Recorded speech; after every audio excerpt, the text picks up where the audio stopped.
नमस्कार, सत श्री अकाल, आदाब। अक्सर हम लोगों के दिल दिमाग में एक सवाल हमेशा घूमता है कि धर्म क्या है। आइए आज बात करते हैं इसी संदर्भ में और जानते हैं कि धर्म क्या है। एक विश्व धर्म संप्रदायों को मद्देनजर रखकर, क्योंकि जो मैं परिभाषा दूंगा आपको धर्म की, वो किसी भी धर्म संगठन को लेकर नहीं होगी। वो दुनिया के तमाम धर्मों को एक साथ सोच समझकर उन पर रिसर्च के बाद आपको मैं इस परिभाषा को बताऊंगा। क्योंकि धर्म की परिभाषा किसी एक संप्रदाय, पंथ, मत से नहीं हो सकती है। धर्म जो है वो दुनिया के सभी संप्रदायों के साथ एक जैसा होना चाहिए, उसकी अलग अलग परिभाषा नहीं हो सकती। इसका मतलब ये नहीं है कि सिख धर्म की परिभाषा कुछ और कहती है तो हिंदू धर्म की परिभाषा कुछ और कहेगी, इस्लाम की परिभाषा कुछ और कहती है तो यहूदी या ईसाई की परिभाषा कुछ और कह देगी, बुद्ध और जैन की परिभाषा कुछ और कहती है तो फिर नास्तिक जो लोग हैं उनकी परिभाषा कुछ और होगी। ऐसा कभी नहीं हो सकता। अगर ऐसा है तो फिर ये धर्म की परिभाषा बिल्कुल गलत है।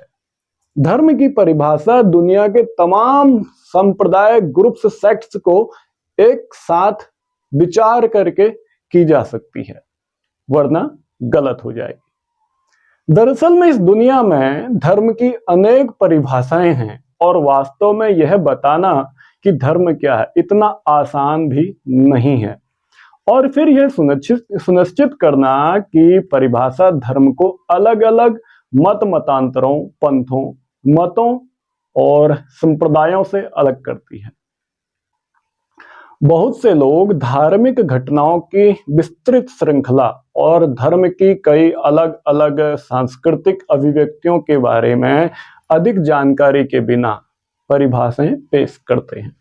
यह सोचना एक आम गलतफहमी है कि धर्म का संबंध ईश्वर, देवताओं और अलौकिक प्राणियों या फिर किसी अलौकिक या आध्यात्मिक आयाम और बड़ी वास्तविकता से है। इनमें से कुछ भी आवश्यक नहीं है धर्म की परिभाषा के लिए, क्योंकि ऐसे भी बहुत सारे धर्म हैं जो उन तत्वों से रहित हैं या फिर ईश्वर की अवधारणा को नहीं मानते हैं। इस शताब्दी में पृथ्वी पर 8.2 अरब से अधिक लोग मौजूद हैं। उनमें से अधिकांश लोग घोषणा करेंगे कि वे किसी न किसी रूप में धार्मिक हैं। मोटे मोटे तौर पर अनुमान लगाया जाता है कि लोगों को विभिन्न परंपराओं में स्थान दिया गया है। इस मौजूदा समय में इस पृथ्वी पर लगभग 4000 से ज्यादा धर्म संप्रदाय हैं, जिनमें ईसाई धर्म को मानने वाले लोगों की संख्या 2.3 अरब है। इस्लाम के मानने वाले जो लोग हैं उनकी संख्या 1.9 अरब है, यानी कि 2.3 अरब लोग ईसाई धर्म को मानते हैं, 1.9 अरब इस्लाम को मानते हैं। वहीं हिंदू धर्म को मानने वाले लोगों की जो संख्या है 1.17 मिलियन है। दूसरी तरफ जब हम देखते हैं धर्मनिरपेक्ष, अधार्मिक, अज्ञेयवादी और नास्तिक लोगों की जनसंख्या मौजूदा 1.19 मिलियन है। बौद्ध धर्म को मानने वाले जो लोग हैं वो लगभग 520 मिलियन है। चीन के जो पारंपरिक धर्म हैं उनको 499 मिलियन लोग फॉलो करते हैं। आदिम धर्मों को 190 मिलियन लोग मानते हैं। वहीं सिख धर्म को 2.6 मिलियन लोग फॉलो करते हैं। योरूबा धर्म को 20 मिलियन और जूचे धर्म को 19 मिलियन लोग मानते हैं। अध्यात्मवाद को जो भरोसा करते हैं, यकीन करते हैं या मानते हैं, उनकी संख्या लगभग 14 मिलियन है। यहूदी धर्म के मानने वाले की संख्या लगभग 15.7 मिलियन मौजूद है। बहाई, जिसकी शुरुआत बहाउल्लाह से हुई थी, इसको मानने वालों की संख्या 5 से 8 मिलियन। वहीं दूसरी तरफ जैन धर्म को 4.5 मिलियन लोग मानते हैं।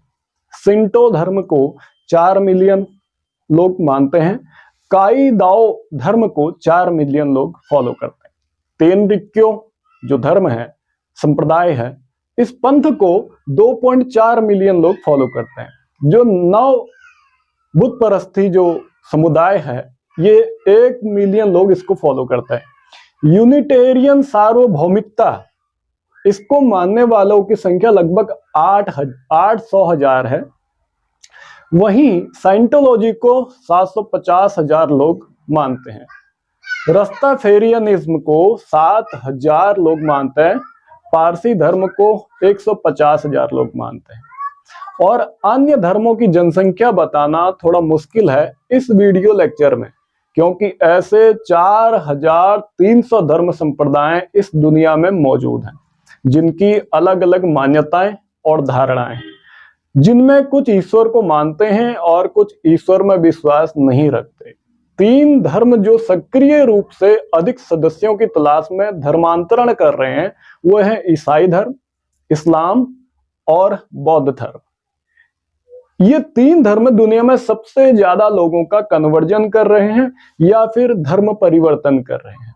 इस्लाम की परंपराएं सबसे तेजी से बढ़ रही हैं और सन 2050 तक दुनिया में सबसे अधिक अनुयायी होने की संभावना इस धर्म को मानने वाले लोगों की पाई जाती है या देखने को मिलती है। इनमें से कुछ धर्मों का ईश्वर में कोई विश्वास नहीं है। कुछ लोगों को आत्मा के अस्तित्व में कोई विश्वास नहीं है। कुछ लोग एक से अधिक ईश्वर में विश्वास करते हैं। उनके पास ऐसा क्या है जो उन्हें धर्म बनाता है?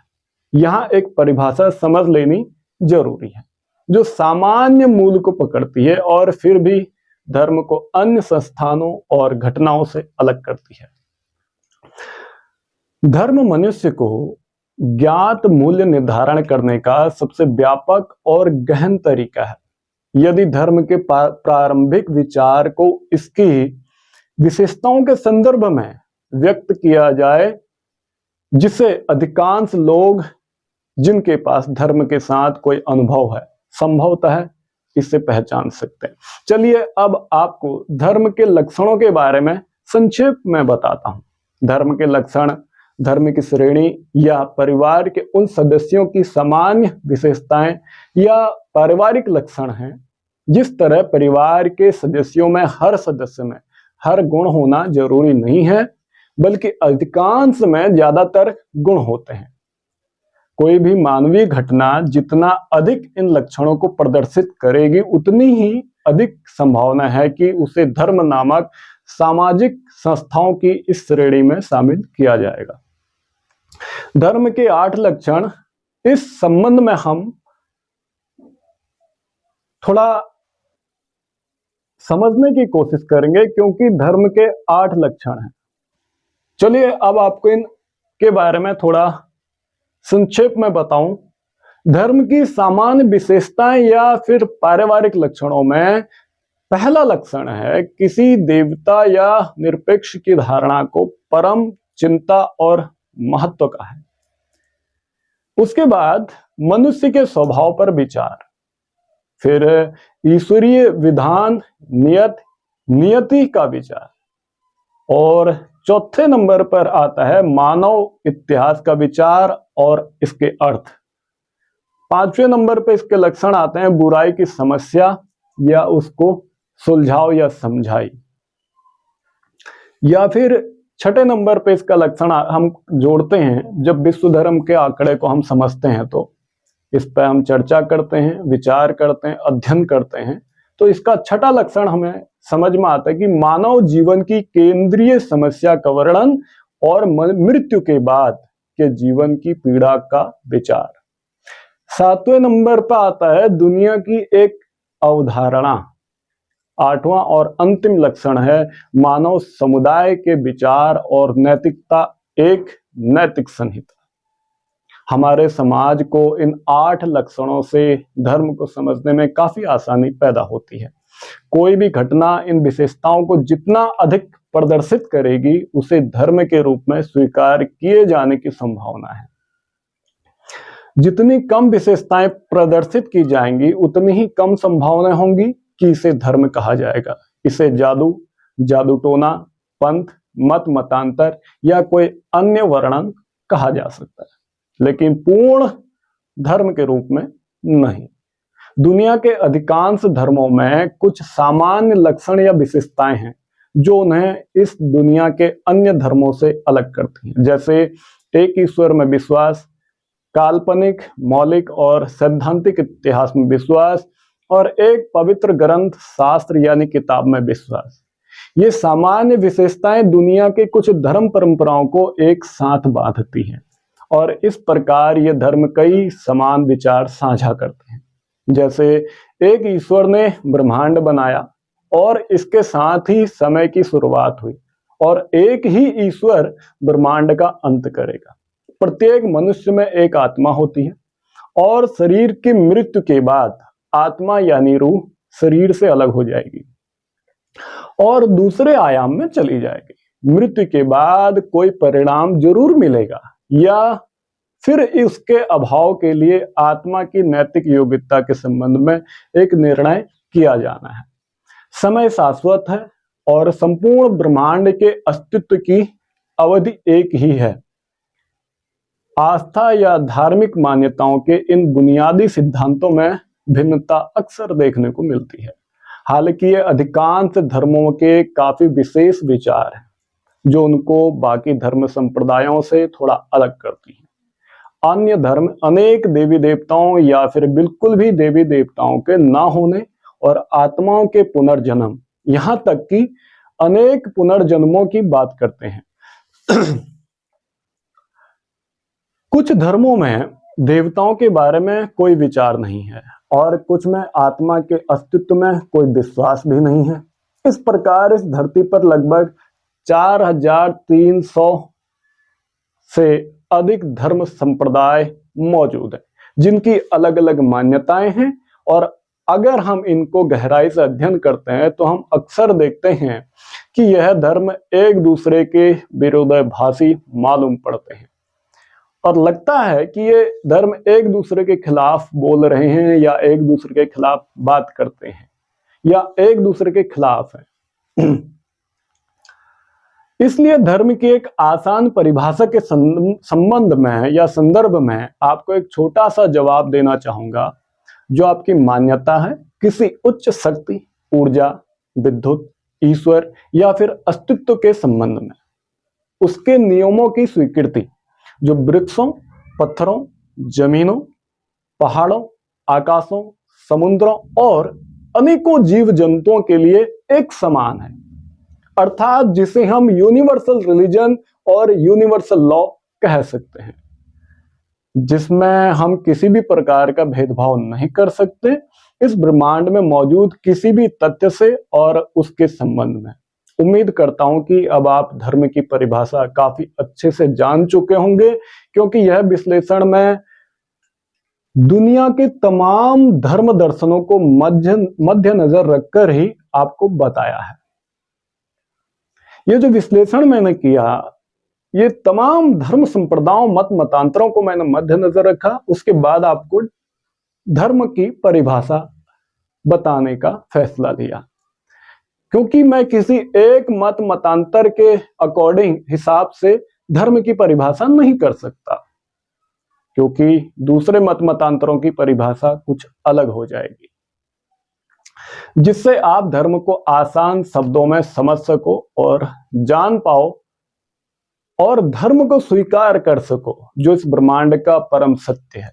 क्योंकि जो इस अस्तित्व के नियम को स्वीकार कर लेता है तो वह किसी भी प्रकार का मतभेद या फिर भेदभाव नहीं कर सकता किसी भी चीज से, चाहे फिर उसमें प्राण हो या फिर ना हो, क्योंकि उसमें प्राण ऊर्जा किसी न किसी रूप में मौजूद है, चाहे फिर कम मात्रा में है या फिर ज्यादा मात्रा में, लेकिन ऊर्जा है जिससे वह हमें दिखता है या फिर हम उसको किसी सूक्ष्म दर्शी उपकरण के द्वारा देख सकते हैं। क्योंकि इस ब्रह्मांड में प्रत्येक चीज में एक ही ऊर्जा विद्यमान है, इसलिए हमें कोई हक नहीं है कि हम किसी को किसी भी प्रकार का भेदभाव कर सकें, क्योंकि जो ऊर्जा हमारे शरीर में है वही ऊर्जा ब्रह्मांड के दूसरे चीजों में मौजूद है तो आइए अब मैं उम्मीद करता हूं कि अब आप किसी एक धर्म संप्रदाय के हिसाब से धर्म की व्याख्या नहीं करेंगे और नहीं मानेंगे।